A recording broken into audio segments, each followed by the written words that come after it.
Fittings. Fit the Vicon skimmer in the centre of the pool side wall which faces the wind most often, with its top 1 inch (2.54 centimetres) below the top of the wall. Cement it into position and put 3 bricks in its mouth to balance the fitting while the cement hardens. The skimmer draws off flies, leaves or other floating debris from the surface of the pool. Fit the directional flow inlet halfway up the shallow end wall. Clean water passes through this fitting from the filtration plant under pressure, creating a current and helping to carry surface debris to the skimmer. Lastly, position the underwater light niche in the center of the wall with the cable conduit to ground level behind the wall.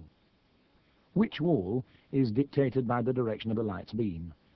Choose the wall closest to the house so that when lit it shines into the pool, not into the eyes of onlookers. If you've chosen Roman end steps, now's the time to fit them.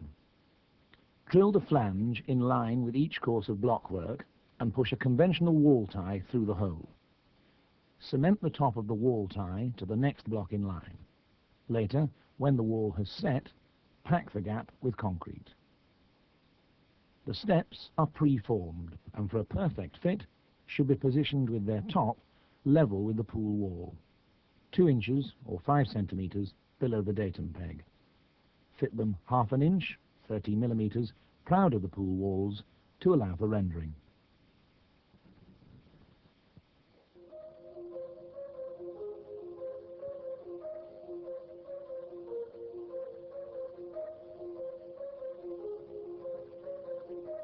Rendering.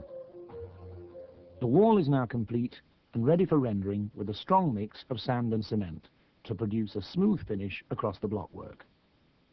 Timber laid around the top of the pool walls and overhanging by 1/2 inch, 30 millimetres, is ideal for accurately gauging the rendering.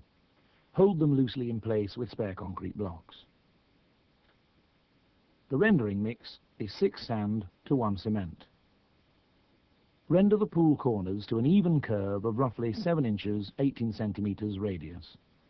The life of the liner will be prolonged by a well-rendered pool surface, and the job can be completed in a day by a plasterer. Remember, do not damage the faces of the fittings during rendering or fill up the screw holes with cement.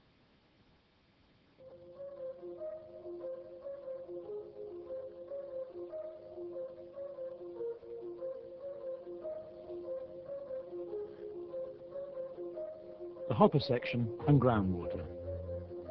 Now's the time to deal with groundwater if there is any. Hire an electric diaphragm type pump from your local hire company, not a centrifugal pump.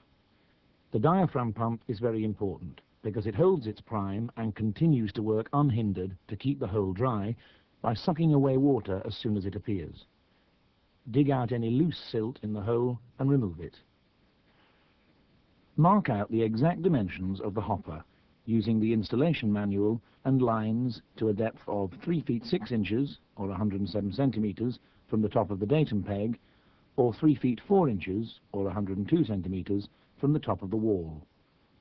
Hammer masonry nails into the base of the wall and using intersecting lines and a spirit level, fix the 4 corners of the hopper bottom using pegs to mark the correct level. Lay a polythene sheet in the bottom of the hopper, shaped as a rectangular sump, which is deeper than the final depth of the pool will be. Connect the underground drainage pipe to one of the pipes laid earlier, beneath the wall foundations. Plumb the pipe using ABS cement. Pack broken concrete blocks or clean rubble around the strainer, filling the sump, and connect the diaphragm pump using a Jubilee clip. Leave the pump running continuously. Any groundwater that now seeps into the sump will be drawn away. Now, fit the main suction apparatus. Stretch lines across the diagonals of the hopper bottom, and where they intersect, fit the main suction into position, making sure that its top is at the correct finished pool depth. The fitting should be connected to the second pipe, which was laid earlier. Next, rake a lean mix of 18 parts ballast to 1 part cement over the sump area. This will harden and prevent any further silt from washing in. When the sump area has been covered, the hopper ravines need to be marked out. Stretch lines to the pegs marking the hopper bottom and shape the hopper sides and floor using the 18:1 weak dry mix of ballast and cement. Set the subfloor 2 inches, 5 centimeters, below the final finished floor level of the pool to allow for the final screed. The subfloor will set overnight and the pool floor can be screeded.